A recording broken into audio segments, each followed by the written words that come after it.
Uyg'ur elida atalmış terrorlik zarba berish, asabiylikni tugutish harakati qo'zg'ab, keng ko'lamli lagerlarni qurib, millionlagan insonning hayoti va erkinligini nobud qilgan Xitoy hukumatı terrorchilarni astirdan qo'llaydigan Afg'oniston, Pokiston, Iron, Saudiya Arabiston qatorliq davlatlar yoki davlatsiz terrorlik tashkilotlari bilan hamkorlashib, O'rta Sharqdagi ta'sirini kengaytmoqda ekan. Yaqında Yerusalem Pochtasi gazetida e'lon qilingan bir maqolada uzundan buyon islom tashkilotlarini qo'llab kelayotgan Xitoyning amdilikda hukumatsiz radikal islomchilar bilan kuchli ittifoq qurib, demokratik hokimiyatlarga buzg'unchilik qilib, O'rta Sharqdagi siyosiy o'zgarishlarga bevosita qo'l tiqayotganligi o'tirg'a qo'yilgan. Musulmon qarindoshlar tashkiloti hech kimning do'sti emas.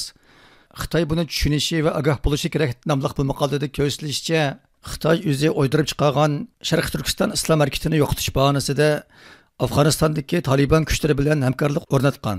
Radikal diniy tashkilotlar va qurolli guruhlarni astirdan qo'llaydigan Iron bilan Saudiya Arabistonini yarashtirib qo'ygan.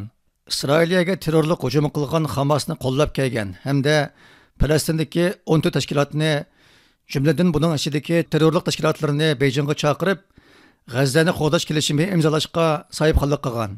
Xitoy yana yaqinda Bangladeshda yuz bergan siyosiy o'zgarishni Pokiston bilan birlashib planlagan bo'lishi mumkin ekan.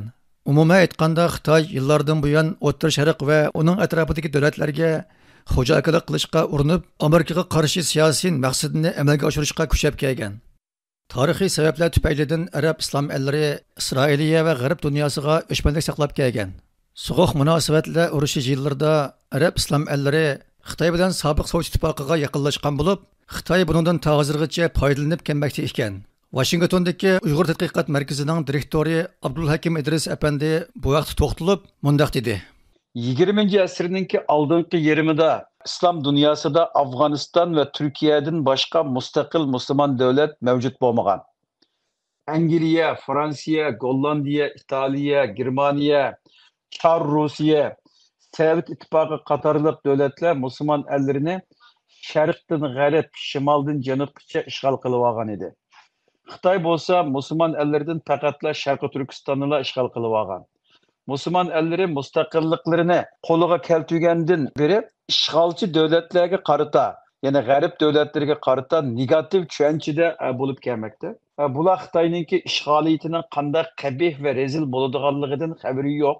Balki bular musulmonlarning ko'pchiligida Xitoyga qarata bir simpati, ijobiy qarashma mavjud.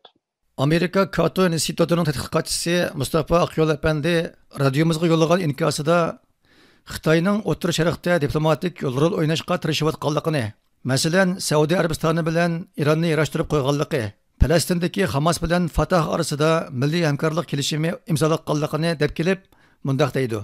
Ammo unutulmaslik kerakki, Xitoyning O'rta Sharqdagi bu diplomatik urinishlari Uyg'urlarga qarshi yurgizayotgan irqiy qirg'inchilikni yo'shirish va uni inkor qilish uchun qo'llanayotgan bir vositadan iborat.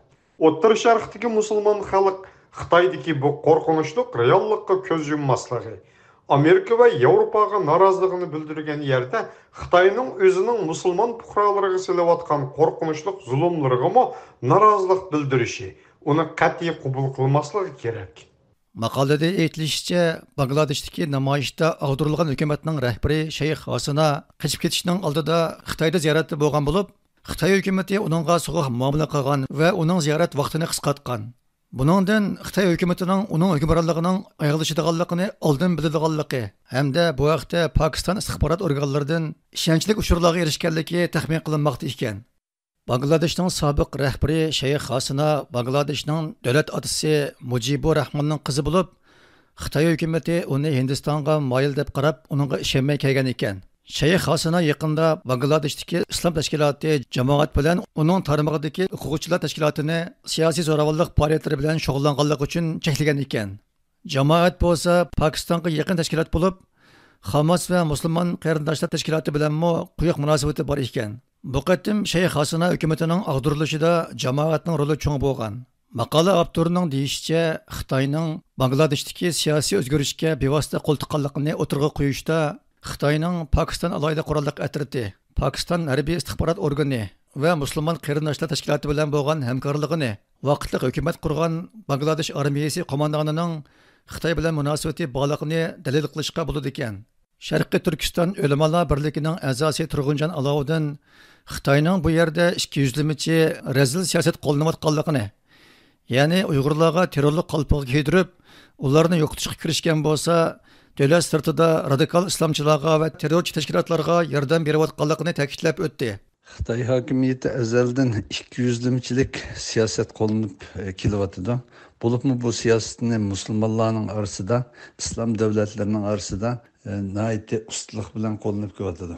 Vatan ichida islom dinining hech qanday bir ta'sirini, izini qo'ymay, butun musulmonlarni, diniy ulamolarni, dinga e'tiqod qilgan ommani va diniy so'rinlarni, masjidlarni, madrasalarni hammani vayron qilib, bu suiqasd hiyla-mikrni ishlatayotgan bu Xitoy hokimiyati xalqaroda bo'lsa, Tolibandek, Hamasdek, mana yaqinda Bangladeshda yuz bergan mushu voqeada, mushu isyonda radikal kuchlarning hukumatga qarshi qo'zg'alib chiqishida Xitoyning nihoyatda zo'r tirishchanligi va Xitoy hokimiyati mana mushu radikal tashkilotlar orqali o'zining jallod hokimiyatini yepishqa, ashularga yordam qilish orqali xuddi o'zini musulmonlarga yordam qilayotgan shaklga akilib olib, musulmonlarni aldash yo'lini tutyotidi. Mana bu Xitoyning yurgizib kelayotgan 200limichi razil siyosati. Maqolada ko'rsatilishicha, Xitoy yaqinqi yillarda radikal islomchilar bilan aloqasini kuchaytgan. Masalan, Hindiston o'z armiyasini chegaraga avatib, Xitoy bilan to'qnashgan mezgilda Xitoy Pokiston bilan birlashib, Pokiston qo'llayotgan Kashmir terrorchilarini ishga solgan. Taliban hukumatini e'tirof qilish badaliga ulardan ismi bor, jismi yo'q Sharq Turkiston qurolli kuchlarini bostirishni talab qilgan. Xitoy yana Hamasga yordam qilib, Hamasning 2023 yil 10 oyning 7 kuni Isroiliyaga terrorlik hujum qilishni keltirib chiqargan. Buni dunyodagi ko'plagan istixborot organlari oshkorlagan.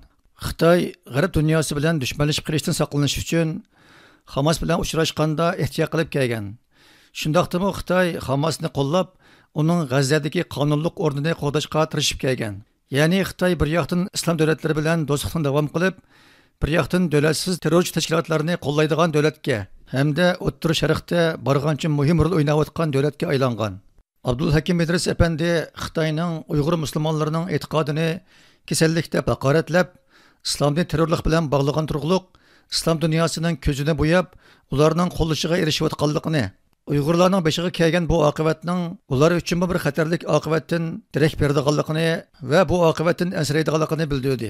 Xitoy bir tarafdan Sharqiy Turkiston xalqini dinsizlashtirish, tamoman yo'qotish uchun irqiy qirg'inchilik olib bormoqda. Diniy ibodat faoliyatlarining hammasini jinoyat kategoriyasiga kirgizib, uch qashqari islom dinini ro'y kasallik deb ayblab kelmoqda. İslam dinini Xitoylashtirishdan qat'iy yanmaymiz deb jarlamoqda. Xitoy Uyg'ur, Qozoq va boshqa musulmonlarga qarshi elib berayotgan insoniyatga qarshi jinoyatlarini xalq olamga terrorizmga qarshi urush deb e'lon qilib kelmoqda. Xitoy yana bir tarafdan musulmon davlatlarida ba'zi terrorist, diniy oshqunliq deb e'tirof qilingan, tunilgan harakatlarga, tashkilotlarga uch qashqari yordam berib kelmoqda. Bunun tipki misali Xitoy-Taliban munosabati. Yana Xitoyning Pokistondagi Jamoat Islomiya bilan bu munosabati nihoyat yaxshi. Bu Xitoyning 200limichi munofiq bir hokimiyat bo'lganligining isboti deb qarayman. Afsus, ko'plagan musulmon tashkilotlari, harakatlari Uyg'ur musulmonlari to'g'riliq sukutni tanlab Xitoyning yenidan o'rin olib keldi. Tarix buni hech qachon afv qilmaydi. Men bizning bugunimiz musulmon davlatlarining elchisi bo'lib qolishdan bak ansirayman. Xitoyning bugun Uyg'urlarga davlat terrorizmi yurgizayotganligi hammaga ayon. Turg'unjon Alovuddin apandi Xitoy Kompartiyasining aslida terrorlik bilan shug'ullanib kelgan bir siyosiy guruh ekanligini, shunga chet eldagi terrorchi guruhlar bilan hamkorlashib, ularni o'z manfaati uchun xizmat qildirayotganligini bildirdi. Xitoy hokimiyatining bu radikal terrorist tashkilotlar bilan hamkorlashib, bularga yordam qilishi, bularni qo'llashi Kommunist partiyaning o'zimi shunday terrorist bir tashkilot shaklida o'tirg'i chiqqan. Axloqdan chetnab ketgan insonlarni, shularni to'plab, kishilarni tahdid qilib, qo'rqitib, qo'zg'ab, hukumatga qarshi va boylarga qarshi va ziyolilarga qarshi, ulamolarga qarshi o'tirg'i chiqqan bir kommunist terrorist bir parti bo'lg'achqa bularning albatta bundaq bir radikal terrorist tashkilotlarning qo'llashi tabiiy. Maqolaning oxirida mundaq deyilgan: Xitoy dastlabda Uyg'ur musulmonlariga yurgizayotgan irqiy qirg'inchilik jinoyatini yoshirish hamda diqqatni burash uchun dunyoning har qaysi joylaridagi islom tashkilotlariga yaxshichoq bo'lishga tirishgan bo'lsa, amdilikda radikal islomchilar bilan kuchli ittifoq qurib, demokratik tuzumga buzg'unchilik qilib, geosiyosiy inqiloblarni tezlashtirmoqda.